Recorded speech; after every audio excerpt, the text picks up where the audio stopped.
বৃষ্টি বৃষ্টি বৃষ্টি, এত বৃষ্টি যে সারাটা দিন কি আর বলবো। যাই হোক, আমি যখন বাড়িতে থাকি তখন আমার বৃষ্টিটা খুব ভালো লাগে। যখন আমার বাইরে কোনো কাজ থাকে বা বাইরে বেরোনো থাকে তখন আমার বৃষ্টিটা একদম ভালো লাগে না। সো হ্যালো এভরিওয়ান, কেমন আছো তোমরা? আশা করি সবাই ভালো আছো। আমিও তো খুব ভালোই আছি বর্তমানে। তো দেখতেই পাচ্ছ, বৃষ্টির মধ্যে ছাতা মাথায় নিয়ে আমি বাড়ি থেকে বেরিয়ে পড়েছি। একদম কোথায় যাচ্ছে হলো কৃষ্ণনগর স্টুডিও। চলো, এখানে একটা টোটো দেখে মনে হলো যে যাই হোক টোটোটা যাবে, তো বললো যাবে না। যেই না বললাম আমি যে আমার দেরি হয়ে যাচ্ছে, ব্যাস অমনি বর আমার পেছনে লাগা শুরু করে দিল। দেখো কি আর বলবো, মানে শুধু একটু সুযোগ খোঁজে কখন আমার একটু পেছনে লাগবে। যাই হোক, অপেক্ষা করছিলাম।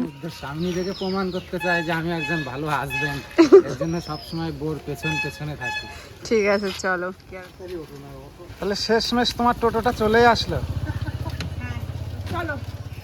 তো শেষমেশ টোটোতে উঠে এবার আমি নেমে পড়লাম আমাদের বাস। তো এখানে বাসের জন্য ওয়েট করছি যে কখন বাস আসবে। তো এমন এমন দিন হয় যে আমি সময় মতন বাস পেয়ে যাই, আবার এমন এমন দিন হয় যে আমাকে আধ ঘন্টা ওয়েট করতে হয়। তো যাই আজকে দেখতে দেখতে দেখি 2 মিনিটের মধ্যে আমার বাস চলে এসেছে। তো চলো বাসে উঠে পড়ি আগে। বাসে উঠে ব্যাস 2 মিনিটের মধ্যে আমি একটা সিট পেয়ে গেলাম। পেতে না পেতে পৌঁছে গেলাম আমি কৃষ্ণনগর পোস্ট অফিস মোড়ে। তো নেমে পড়লাম, এবার টোটো ধরতে হবে। তো চলো, একটা টোটো পেয়ে গেলাম, যাবো চৌরাস্তা। চলো এবার টোটোতে উঠে পড়লাম। চলো যাওয়া যাক নিজের গন্তব্যস্থলে। টোটোতে বসে বসে ভাবছি কখন পৌঁছাবো, দেরি না হয়ে যায়, টাইমে পৌঁছতে হবে। পৌঁছে তো গেলাম। এবার দেখো, এখানে হাসাহাসি করছিলাম এই যে আমার আর কি হেয়ার আর্টিস্ট যে আমাকে হেয়ার স্টাইল করেছে। আমি আজকে এখানে মডেল হয়ে এসেছিলাম। এই জিনিসটা হলো খুবই একটা কষ্টের ব্যাপার। এই যে দেখতেই পাচ্ছ, বাব হেয়ার স্টাইল করতে তো খুব ভালো লাগে আমার, কিন্তু এই যে খোলার সময় খুবই কষ্টজনক একটা ব্যাপার। তারপরে যাই হোক, ওখান থেকে কাজটা সেরে বেরিয়ে পড়লাম বাড়ি যাওয়ার উদ্দেশ্যে।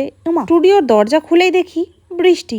কি রে বাবা, যখন ঢুকলাম তখনও বৃষ্টি, যখন বেরোলাম তখনও বৃষ্টি। সন্ধে হয়ে গেছিল আমার অলরেডি, বেরোতে বেরোতে 6টা থেকে 6:30 বেজে গেছিল। ভিজতে ভিজতে আমি বাড়ি চলে এসেছি। যাই হোক, এই ভিডিওগুলো নেওয়া হয়নি। ঝটপট জামা কাপড় ছেড়ে আমি ম্যাগি বানিয়ে নিয়ে চলে এসেছি গরম গরম ম্যাগি বানিয়ে।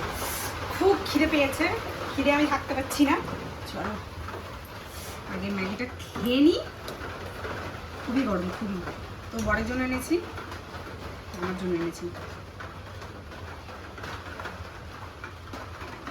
চলো আজকের মতো ভিডিওটা এই পর্যন্তই। দেখা যাচ্ছে নেক্সট ভিডিওতে। টাটা।